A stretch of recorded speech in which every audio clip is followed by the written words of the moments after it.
அனைவருக்கும் வணக்கம். உங்க குழந்தை ஸ்கூல்ல சரியா ஃபோக்கஸ் பண்ண மாட்டேன்றாங்களா, கான்சென்ட்ரேட் பண்ண மாட்டேன்றாங்களா? அப்போ பேரண்ட்ஸ் உங்களுக்காக தான் அந்த பதிவு.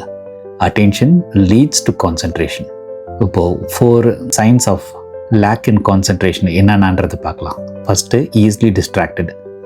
Second, inability to sit in one place. Third, forgets or loses things. Fourth, moody or cranky. இப்படி இருக்கும் பட்சத்தில் குழந்தைங்களை கான்சென்ட்ரேட் பண்ணுறதுக்கு என்னென்னலாம் வழிகள் நம்ம சிம்பிளாக பண்ணலான்றதை பார்க்கலாம்.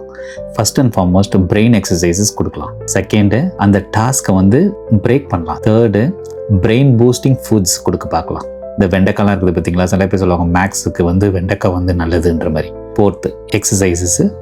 Fifth, organising with a schedule pattern. இதெல்லாம் நம்ம பண்ணோன்ற மாதிரி இருந்தோன்னா கான்சென்ட்ரேஷன் அந்த குழந்தைக்கு இம்ப்ரூவ் ஆகிறதுக்கு நிறைய வாய்ப்புகள் இருக்கும். நன்றி, வணக்கம்.